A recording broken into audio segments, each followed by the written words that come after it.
Hello and welcome to Ping Pong Dreams, where sports stories are not just about medals and trophies, but about the journey of willpower, passion, and the burning dreams behind a small table. In each episode, we listen to slices of life, from legends who've reached the pinnacle of the world stage to quiet, resilient, and different souls. And today, you're about to meet a name that's stunning the entire table tennis world. A young man from France with a strange pimpled racket and the soul of an artist. He doesn't follow the beaten path, he listens to his own voice, and then he creates magic. Some miracles are born from relentless effort, some from natural talent, but there are also miracles. Quiet and simple, born from the courage to be yourself in a world that constantly demands you to become a copy of someone else. Today's story is about a boy like that, a young artist at the table. A kid from France who turned an old-fashioned pimpled paddle into his own magic wand, and then made the whole world take notice. His name is Felix Lebrun. In a country where table tennis had long lived in the shadow of more glamorous sports like football, tennis, or cycling, the emergence of a 15-year-old defeating some of the world's top players wasn't just a fluke. It was a declaration, a gust of fresh, different wind, a golden age returning, but with a new spirit. Freedom, creativity, and uncontainable identity.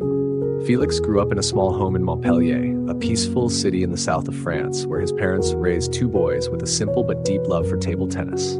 His father, Stéphane Lebrun, was a coach.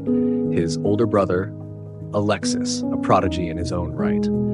From a very young age, Felix held a racket, hitting his first balls on a table set up in the living room. While other kids were playing with toy cars, he stood on a wooden stool just to reach the table and rally with his father.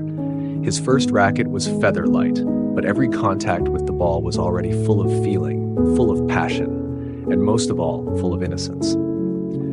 His father used to say, "You don't need to beat anyone. You just need to find joy every time the ball bounces." And somehow, Felix has carried that belief in his heart, even as he stepped onto the world's grandest stages. But the road to stardom is never smooth. Felix stood out early, not just because of his talent, but because of a choice few would dare make. While other players embraced the modern game with explosive topspin and raw speed, Felix chose the long pips, a racket more often used by defensive players, older athletes, or those seen as slower. But for Felix, it was like a musical instrument. He once said, "The long pips make me feel like I'm controlling sound. I can play music on the table." Not everyone understood that. Not everyone believed in it. Coaches questioned, why would such a young talent make things harder for himself using a disadvantaged tool? But Felix never wavered. He trained quietly, without a fixed program, without following a standard mold. He trusted his feel. His hands, his internal rhythm. He shaped every stroke like an artist refining each note of a song. His greatest companion on that journey was his older brother, Alexis Lebrun. If Alexis was the strategist, the master of control, then Felix was the soul, the improvisation. They weren't rivals, they complemented each other. On quiet nights, they'd review training videos, point out each other's mistakes, share the smallest details. In a sports world often fueled by competition and comparison, they were a tender, understanding duo. But no one steps into the spotlight without walking through the dark first. At 13, Felix competed in the European Youth Championships and lost badly. He exited the tournament in silence. No tears, no blame.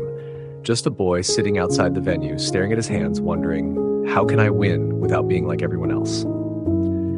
That night, in a small notebook, he wrote, "I will be myself, even if I have to take the long way." And so he walked, slowly, differently, but with unwavering resolve. That resolve began to bloom in 2021 at various WTT youth tournaments. He started beating older, stronger opponents with a style no one could read. Tempo shifts, surprise flicks, blocks that left audiences confused about what they just saw. Commentators didn't even know how to label his playing style. One of them said, "He plays like he's performing violin in the middle of a war zone."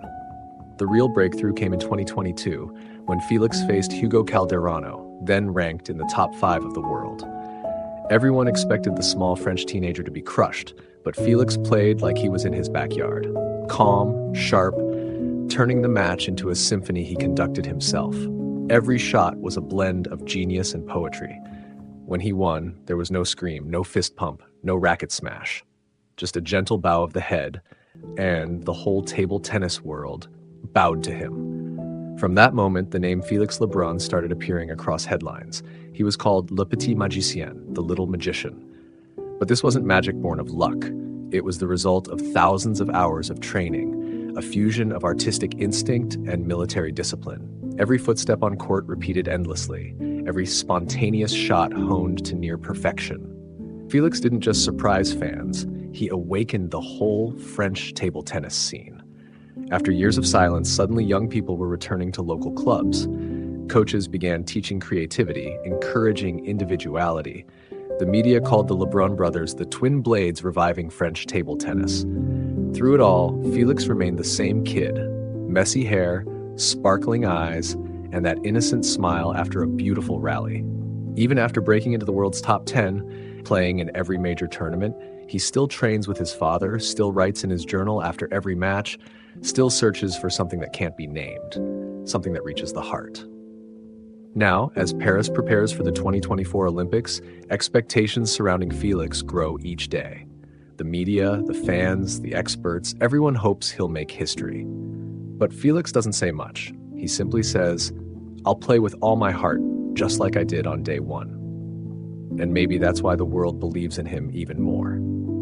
In the world of sports, those who are different are often doubted, branded as weird, unrealistic, or doomed. But if everyone were the same, how would we have history? If no one dared, how would legends be born? Felix Lebrun isn't just a young player.